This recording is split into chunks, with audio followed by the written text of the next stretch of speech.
ಸ್ನೇಹಿತರೆ, ಇವತ್ತಿನ ವಿಡಿಯೋದಲ್ಲಿ ರಾಶಿ ಚಕ್ರದ ಕೊನೆಯ ರಾಶಿಯಾದ ಮೀನ ರಾಶಿಯವರ ಭವಿಷ್ಯ 2026ರಲ್ಲಿ ಯಾವ ರೀತಿ ಇರುತ್ತೆ, ಕೆಲಸಕ್ಕೆ ಸಂಬಂಧಪಟ್ಟಂತೆ ಮತ್ತು ಹಣಕಾಸಿಗೆ ಸಂಬಂಧಪಟ್ಟಂತೆ 2026ರಲ್ಲಿ ಮೀನ ರಾಶಿಯವರ ಭವಿಷ್ಯ ಯಾವ ರೀತಿ ಇರುತ್ತೆ ಅನ್ನೋದನ್ನು ಇವತ್ತಿನ ವಿಡಿಯೋದಲ್ಲಿ ತಿಳಿಸ್ಕೊಡ್ತೀನಿ. ಹಾಗಾಗಿ ಈ ವಿಡಿಯೋನ ಎಲ್ಲೂ ಕೂಡ ಸ್ಕಿಪ್ ಮಾಡದೆ ಕೊನೆಯವರೆಗೂ ನೋಡಿ. ಹಾಗೆ ನೀವೇನಾದರೂ ನಮ್ಮ ಚಾನಲ್ಗೆ ಹೊಸಬರಾಗಿದ್ದರೆ ದಯವಿಟ್ಟು ಈ ಕೂಡಲೇ ಸಬ್ಸ್ಕ್ರೈಬ್ ಮಾಡ್ಕೊಳ್ಳಿ. ಸ್ನೇಹಿತರೆ, 2026ರ ಹೊಸ ವರ್ಷದ ಆಗಮನಕ್ಕೆ ಕೇವಲ ಇನ್ನೇನು 15 ದಿನಗಳು ಮಾತ್ರ ಬಾಕಿ ಇದೆ. ಈ ಹೊಸ ವರ್ಷದಲ್ಲಿ ಹೊಸ ಮನೆ, ಹೊಸ ವಾಹನ, ಚಿನ್ನಾಭರಣ ಹಾಗೂ ಇನ್ನಿತರೆ ದುಬಾರಿ ವಸ್ತುಗಳನ್ನು ಖರೀದಿ ಮಾಡಬೇಕು ಅನ್ನುವಂತಹ ಆಸೆ, ಆಲೋಚನೆ ಎಲ್ರಿಗೂ ಬರುವಂಥದ್ದು ಸರ್ವೇ ಸಾಮಾನ್ಯ. ಆದರೆ ಇದನ್ನೆಲ್ಲ ಮಾಡ್ಕೋಬೇಕಂದ್ರೆ ಹಣ ಬೇಕೇ ಬೇಕು. ಹಾಗೆ ಎಲ್ಲದಕ್ಕೂ ಕೂಡ ಸಮಯ ಅನ್ನೋದು ಕೂಡಿ ಬರಬೇಕು. ವಿಶೇಷವಾಗಿ ನಿಮ್ಮ ಜಾತಕದಲ್ಲಿ ಗ್ರಹಗತಿಗಳ ಸ್ಥಾನ ಅನುಕೂಲಕರವಾಗಿ ಇರಲೇಬೇಕು. ಕೆಲವೊಮ್ಮೆ ಹಣ ಕೈಯಲ್ಲಿ ಇದ್ದರೂ ಕೂಡ ಗ್ರಹಗಳ ಸ್ಥಾನ ಬಲವಾಗಿಲ್ಲದೆ ಇದ್ದಾಗ ಯಾವುದೇ ಕಾರ್ಯಗಳು ಕೂಡ ಸುಗಮವಾಗಿ ನಡೆಯುವುದಿಲ್ಲ. ಆದ್ದರಿಂದ ಮುಂಬರುವಂತಹ ಹೊಸ ವರ್ಷದಲ್ಲಿ ನಿಮ್ಮ ಆರ್ಥಿಕ ಜೀವನ ಹಾಗೂ ವೃತ್ತಿ ಜೀವನ ಸುಗಮವಾಗಿರಲು ಗ್ರಹಗಳ ಸ್ಥಾನ ಯಾವ ರೀತಿ ಇರುತ್ತೆ ಅನ್ನೋದನ್ನು ತಿಳ್ಕೋಬೇಕಾಗಿರೋದು ತುಂಬ ಮುಖ್ಯ. ಹಾಗಾಗಿ ಜ್ಯೋತಿಷ್ಯ ಶಾಸ್ತ್ರದ ಪ್ರಕಾರ 2026ರಲ್ಲಿ ಮೀನ ರಾಶಿಯವರ ಭವಿಷ್ಯ ಯಾವ ರೀತಿ ಇರುತ್ತೆ, ಯಾವ ತಿಂಗಳು ಮನೆ, ವಾಹನ ಹಾಗೂ ಚಿನ್ನಾಭರಣವನ್ನು ಖರೀದಿಗೆ ಯೋಗ್ಯವಾದಂತಹ ಸಮಯವಾಗಿರುತ್ತೆ, ಆರ್ಥಿಕ ಜೀವನ ಯಾವ ತಿಂಗಳು ಸುಧಾರಣೆಯನ್ನು ಕಾಣುತ್ತೆ, ಇದನ್ನು ಎಲ್ಲವನ್ನು ಕೂಡ ವಿವರವಾಗಿ ತಿಳಿಸ್ಕೊಡ್ತೀನಿ. 2026ರ ಹೊಸ ವರ್ಷ ಮೀನ ರಾಶಿಯವರಿಗೆ ಪ್ರಯತ್ನಗಳ ಸಂಪೂರ್ಣ ಪ್ರತಿಫಲವನ್ನು ನೀಡುತ್ತದೆ. ನೀವು ಮಾಡುವ ಪ್ರತಿಯೊಂದು ಶ್ರಮದಾಯಕ ಕಾರ್ಯಗಳಿಂದ ಲಾಭವನ್ನು ನಿರೀಕ್ಷೆ ಮಾಡಬಹುದು. ಆರಂಭದಲ್ಲಿ ಆದಾಯದ ವೇಗ ಸ್ವಲ್ಪ ನಿಧಾನವಾಗಬಹುದು. ತಿಂಗಳುಗಳು ಕಳೆದಂತೆ ನಿಮ್ಮ ಸಂಪತ್ತು ಹೆಚ್ಚಾಗುತ್ತದೆ. ಹೊಸ ವೃತ್ತಿ ಅವಕಾಶಗಳು ಹೊರಹೊಮ್ಮುತ್ತವೆ. ವರ್ಷದ ಮೊದಲ 6 ತಿಂಗಳುಗಳಲ್ಲಿ ಗುರು ನಿಮ್ಮ ಸಂತೋಷ ಮತ್ತು ಸಂಪತ್ತಿನ ಮನೆಯಾದಂತಹ 4ನೇ ಮನೆಯಲ್ಲಿ ಸಾಗುತ್ತಾನೆ. ಈ ಅವಧಿಯಲ್ಲಿ ನೀವು ಆಸ್ತಿ ಮತ್ತು ವಾಹನವನ್ನು ಖರೀದಿಸಲು ಅಥವಾ ಪ್ರಮುಖವಾದಂತಹ ಹೂಡಿಕೆಗಳನ್ನು ಮಾಡಲು ಒಳ್ಳೆಯ ಸಮಯವಾಗಿರುತ್ತೆ. ಹಾಗಾದರೆ ಯಾವ ತಿಂಗಳು ಮೀನ ರಾಶಿಯವರಿಗೆ ಯೋಗ್ಯವಾಗಿರುತ್ತೆ? ಈಗ ಮೀನ ರಾಶಿಯವರ ವರ್ಷದ ಆರಂಭದ ದಿನಗಳಲ್ಲಿ ಆರ್ಥಿಕ ಭವಿಷ್ಯ ಯಾವ ರೀತಿ ಇರುತ್ತೆ ಅಂತ ನೋಡೋಣ. 2026ರ ಆರಂಭ ಮೀನ ರಾಶಿಯವರಿಗೆ ಸ್ವಲ್ಪ ಏರಿಳಿತಗಳಿಂದ ಕೂಡಿರುತ್ತದೆ. ಆದರೆ ನಿಮ್ಮ ಶ್ರಮದಾಯಕ ಪ್ರಯತ್ನಗಳಿಗೆ ಅನಿರೀಕ್ಷಿತ ಫಲ ಸಿಗುವುದಂತೂ ಖಚಿತ. ಹೀಗಾಗಿ ನಿಮ್ಮ ಪ್ರಯತ್ನಗಳನ್ನು ಯಾವುದೇ ಕಾರಣಕ್ಕೂ ನಿಲ್ಲಿಸಬೇಡಿ. ಸ್ವಂತ ಹುದ್ದೆಯನ್ನು ಶುರು ಮಾಡಲು ಅವಕಾಶಗಳು ಸಿಗುವ ಸಾಧ್ಯತೆ ಇದೆ. ಇದರಿಂದ ಕ್ರಮೇಣ ಲಾಭ ಸಿಗಬಹುದು.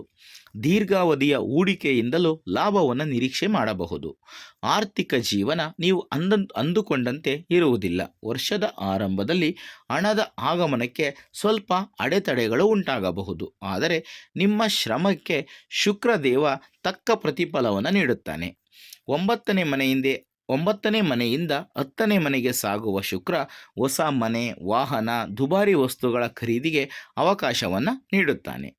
ಇನ್ನು ವರ್ಷದ ಮಧ್ಯ ಮಾರ್ಧದಲ್ಲಿ ಮೀನ ರಾಶಿಯವರ ಆರ್ಥಿಕ ಜೀವನ ಯಾವ ರೀತಿ ಇರುತ್ತೆ ಅಂತ ನೋಡೋಣ. 2026ರ ವರ್ಷದ ಮಧ್ಯಮಾರ್ಧವು ಮೀನ ರಾಶಿಯವರಿಗೆ ಅದ್ಭುತ ಫಲಗಳನ್ನು ನೀಡುತ್ತದೆ. ಜೂನ್ 2ರಿಂದ ಅಕ್ಟೋಬರ್ 31ರವರೆಗಿನ ಅವಧಿಯು ಮೀನ ರಾಶಿಯವರಿಗೆ ಅತ್ಯಂತ ಶುಭಕರ ಹಾಗೂ ಮಂಗಳಕರವಾಗಿರುತ್ತದೆ. ಈ ಸಮಯದಲ್ಲಿ ಗುರು ನಿಮ್ಮ 5ನೇ ಮನೆಯಲ್ಲಿ ಅಂದರೆ ಕರ್ಕಾಟಕ ರಾಶಿಯಲ್ಲಿ ಉತ್ತುಂಗ ಸ್ಥಾನದಲ್ಲಿ ಇರ್ತಾನೆ. ಇದು ನಿಮ್ಮ ಆರ್ಥಿಕ ಪ್ರಗತಿ ಮತ್ತು ಹೂಡಿಕೆಗಳಿಗೆ ಅತ್ಯಂತ ಪ್ರಯೋಜನಕಾರಿಯಾದಂತಹ ಸಮಯ. ಸಣ್ಣ ಹೂಡಿಕೆಗಳು ಮತ್ತು ಷೇರು ಮಾರುಕಟ್ಟೆಯಿಂದಲೂ ಕೂಡ ನೀವು ಆರ್ಥಿಕ ಪ್ರಯೋಜನವನ್ನು ಪಡೆಯಬಹುದು. ಆದರೆ ದೊಡ್ಡ ಆರ್ಥಿಕ ವ್ಯವಹಾರದಲ್ಲಿ ಅಪಾಯಗಳನ್ನು ತೆಗೆದುಕೊಳ್ಳುವುದನ್ನು ತಪ್ಪಿಸಬೇಕು. ರಾಜಕೀಯ, ಕ್ರೀಡೆ, ಬರವಣಿಗೆ, ಸಂಗೀತ, ಕಲೆ, ಶಿಕ್ಷಣ, ತರಬೇತಿ ಮತ್ತು ಸಾಮಾಜಿಕ ಮಾಧ್ಯಮದಲ್ಲಿ ತೊಡಗಿರುವವರಿಗೆ ಈ ಸಮಯ ಅತ್ಯಂತ ಪ್ರಯೋಜನಕಾರಿಯಾಗಿರುತ್ತದೆ. ಜೊತೆಗೆ ಈ ಸಮಯದಲ್ಲಿ ವಿದೇಶ ಪ್ರಯಾಣವನ್ನು ಮಾಡುವ ಯೋಗ ಕೂಡ ನಿಮಗೆ ಸಿಗುವ ಸಾಧ್ಯತೆ ಇದೆ. ಇನ್ನು ವರ್ಷದ ಅಂತ್ಯ ಭಾಗದಲ್ಲಿ ಮೀನ ರಾಶಿಯವರ ಆರ್ಥಿಕ ಜೀವನ ಯಾವ ರೀತಿ ಇರುತ್ತೆ ಅಂತ ನೋಡೋಣ.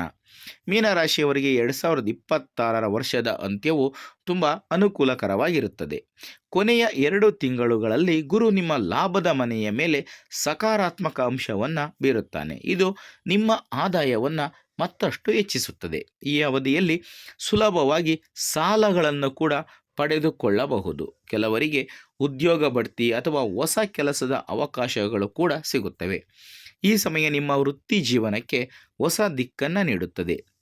ನಿಮ್ಮ ವೆಚ್ಚಗಳು ಸಹ ಹೆಚ್ಚಾಗುವ ಸಾಧ್ಯತೆ ಇದೆ. ಆದ್ದರಿಂದ ಆರ್ಥಿಕ ಶಿಸ್ತನ್ನು ಕಾಪಾಡಿಕೊಳ್ಳುವುದು ಬಹಳ ಮುಖ್ಯ. ಹೊಸ ವರ್ಷದಲ್ಲಿ ಶನಿದೇವ ಮೀನ ರಾಶಿಯ ಲಗ್ನದ ಸ್ಥಾನದಲ್ಲಿ ಇರುತ್ತಾನೆ. ಆದ್ದರಿಂದ ನೀವು ವೃತ್ತಿಪರ ರಂಗಗಳಲ್ಲಿ ಹೆಚ್ಚು ಶ್ರಮ ವಹಿಸಬೇಕಾಗುತ್ತದೆ. ಕೆಲಸದಲ್ಲಿ ಸವಾಲುಗಳು ಹೆಚ್ಚಾಗುವುದು ಮಾತ್ರವಲ್ಲದೆ ನಿಮ್ಮ ಹೊಸ ಜವಾಬ್ದಾರಿಗಳು ಕೂಡ ಅಧಿಕವಾಗುತ್ತವೆ. ನಿಮ್ಮ ಸಂಗಾತಿ ಮತ್ತು ವ್ಯವಹಾರ ಪಾಲುದಾರರೊಂದಿಗಿನ ಸಂಬಂಧಗಳು ಹದಗೆಡುವ ಸಾಧ್ಯತೆ ಇದೆ. ಶನಿಯ ಅನಾನುಕೂಲ ಸ್ಥಾನದ ಹೊರತಾಗಿಯೂ ಈ ವರ್ಷ ನಿಮ್ಮ ಕಠಿಣ ಪರಿಶ್ರಮದ ಸಂಪೂರ್ಣ ಪ್ರತಿಫಲವನ್ನು ನೀವು ಪಡೆಯುತ್ತೀರಿ. ನಿಮ್ಮ ಕಠಿಣ ಪರಿಶ್ರಮ ಕ್ರಮೇಣ ಲಾಭವಾಗಿ ಪರಿವರ್ತನೆಗೊಳ್ಳಲು ಪ್ರಾರಂಭವಾಗುತ್ತದೆ.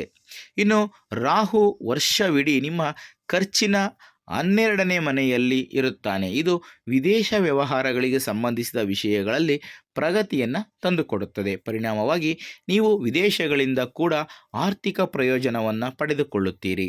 ಕೆಲವರು ವಿದೇಶದಲ್ಲಿ ನೆಲೆಸಲು ಅವಕಾಶಗಳನ್ನು ಕೂಡ ಪಡೆಯಬಹುದು. ಅಲ್ಲದೆ ರಾಹು ಕೆಲವು ಅನಿರೀಕ್ಷಿತ ವೆಚ್ಚಗಳನ್ನು ಸಹ ಉಂಟು ಮಾಡಬಹುದು.